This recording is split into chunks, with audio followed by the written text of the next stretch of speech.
Hey there, you're watching Reader Recap. When our main protagonists, Fion and Princess Leila, first cross paths in a jail cell, the storyline offers an overview into the future. Our protagonist, who was imprisoned and left to rot, is surprised to discover someone caring for him. Leila, who claims to be a fairy, refuses to identify herself when the mysterious girl in his cell is identified. When Fion hears this, he wears a look of doubt since he doesn't think fairies exist. However, this skepticism is dispelled 6 years later when an older-appearing Fion falls in love with the fairy.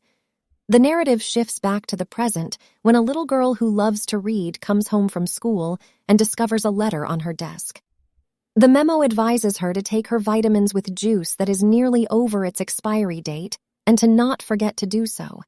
She is angered by the message, but she decides to take it before going to bed. But before this voracious reader can drift off into a sound slumber, her stomach starts to hurt and she faints.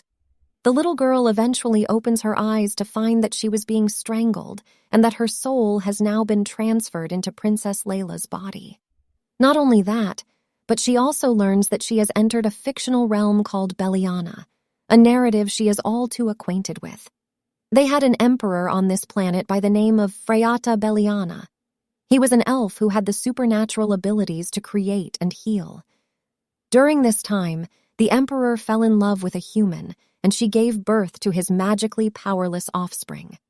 The Kailan Empire's dragon descendants wanted to continuously threaten the Belianas, which caused this situation to worsen and provide the empire with further issues. The emperor gave his powers to his second emperor in order to protect his descendants, since he understood that they would suffer much if they came under assault. The Beliana Empire was held secure for 3,000 years throughout this power transfer process. However, a peculiar occurrence took place among the royal family of the Beliana Empire. The two princesses, who were born with specific mutations, experienced this peculiar incident during their delivery. The first princess, Helen, was endowed at birth with abilities comparable to those of the first emperor. Leila, the second princess, was unfortunate enough to be born without any magic. The voracious reader is now trapped in Leila's body and forced to adapt to a world that isn't her own. The princess is forced to sit at the table with all of her father's wives and endure their mockery after a few days of adjusting to her new form. The third wife even goes so far as to imply that she is not of royal blood in addition to all of this.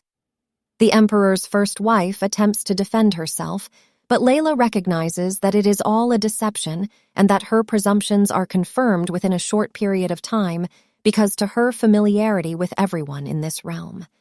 The empress claims to have brewed the poisoned tea with affection before making the princess drink it. After drinking the tea in one swallow, she instantly feels queasy. But before she can excuse herself, one of Leila's siblings, Tyrone, who appears to have lost control of his abilities, attacks her with flying cakes. His tone clearly conveys mocking, and the empress is the only one to attempt to warn him. However, after warning Leila with her remarks, the first wife gives her a repulsive look and tells her to leave the table due to her filthiness. Princess Leila storms off to her chamber in a rage. She finds it difficult to understand that she ever liked reading about the subtle feuding within the royal family.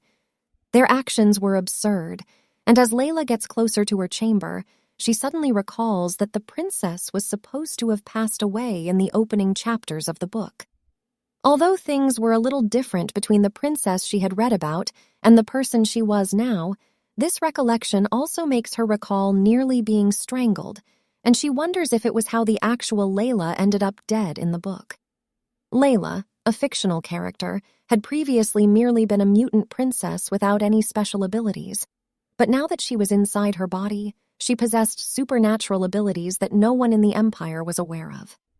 The princess decides to use her magic to upturn all the sweets on the table to give everyone present a lesson after becoming suddenly upset with how she left the table, as the noise of the chaos in the space becomes music to her ears.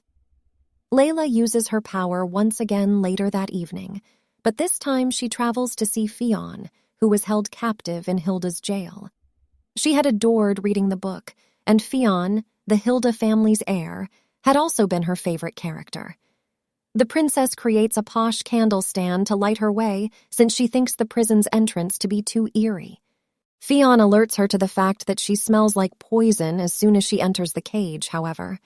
The young heir's attractiveness draws the princess away from his words, causing her to lose focus. While reading the book, The Dragon and the Empire, she recalls how he captured her heart. Her familiarity with the book also made it simple to identify her prejudice. The heroine Leila and Fion are said to have first met at the estate of the Hilda family's ruins. Fion, who had spent 6 years imprisoned in a small cell, had been cured by the heroine. Fion had devoted himself to Leila after she freed him from prison, where he had been imprisoned for using his dragon abilities without restraint. Nevertheless, despite his unshakable devotion to her, 2 rivals for the Leila Empire were equally enamored by Leila because of her potent abilities. The Beliana Empire and the Leila Empire quickly went to war because of their raging passion. The voracious reader had given up on the book because she could no longer face the loss of her beloved character Fion, who had perished in action during the war. Leila suppresses her sadness at the prospect of him passing away once again and concentrates on listening to the young heir worry about the poison she ingested. The princess reassures him that everything will be well and expresses concern for him instead. She is troubled by the discovery of fresh wounds on Fion's body since she just treated him. However, she manages to heal him once again. After she's finished, Fion displays more worry over the poison she swallowed. The fairy advises him not to worry about her when he asks why she can't cure herself. She bids him goodbye and says she'll see him again soon. The poison took its effect on the princess the next day, and when the first wife went to see her, she sent a servant to give Leila medication to make her feel better. The princess quickly learns, however, that the medication simply makes matters worse for her once she takes it. Leila casts healing spells on herself and laments that she wasn't a better actor because then she wouldn't have to cope with the poison's effects. The princess recalls how, at first, she attempted to trick the empress by pretending to be unwell after ingesting the poison. She had made a valiant effort to persuade the empress that she was close to passing away by acting extremely theatrical. Rather, she accused the maids of aiding the princess's recovery and had them all put to death. Leila chooses to take a bath after putting that dreadful guilt aside.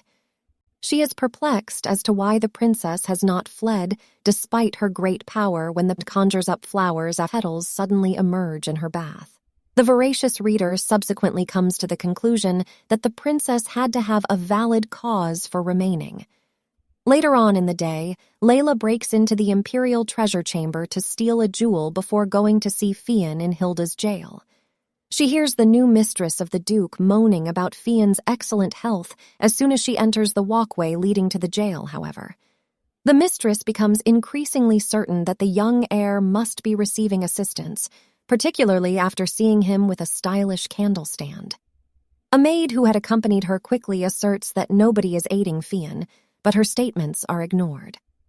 The mistress of the Duke considers a different strategy to get rid of the young heir and wonders whether placing a dead body in the same room as him might hasten his demise.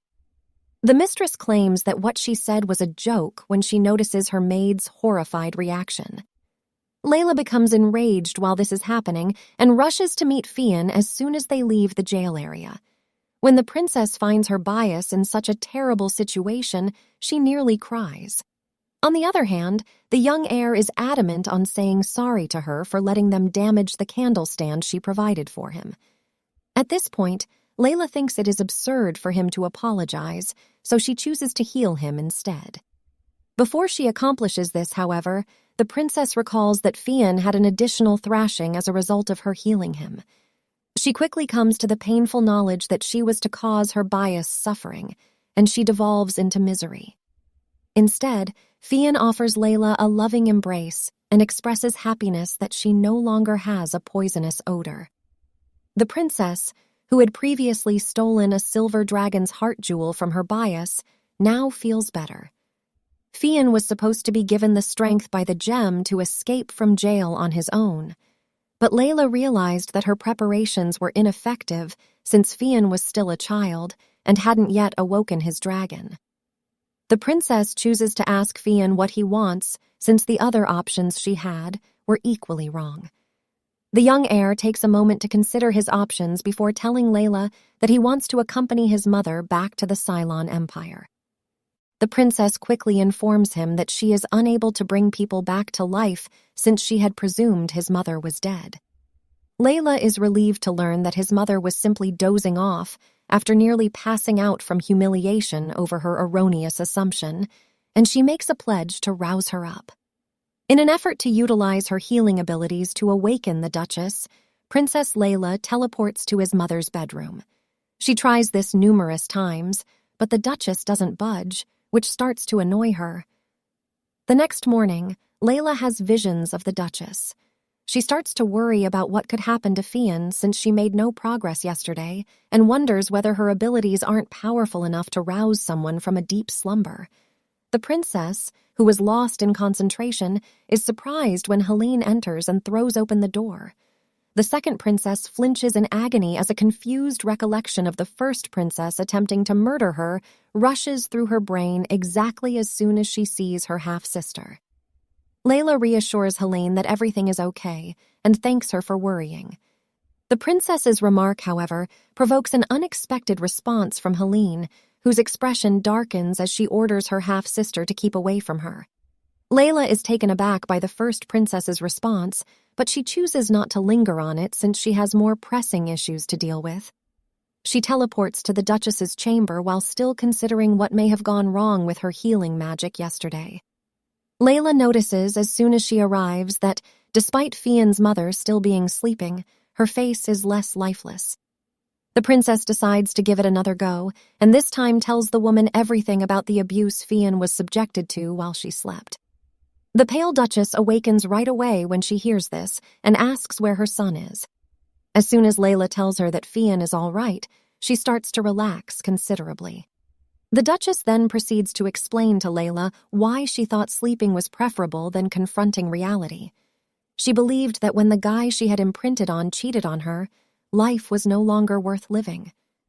The princess, who has always yearned to be imprinted on, feels bad for Fion's mother since she seems to be tormented over the fact that her soulmate has moved on to be with someone else. She tries to console her, and eventually, the Duchess makes a choice. That's all for today. Hope you enjoyed the video. Thank you and see you on the next one.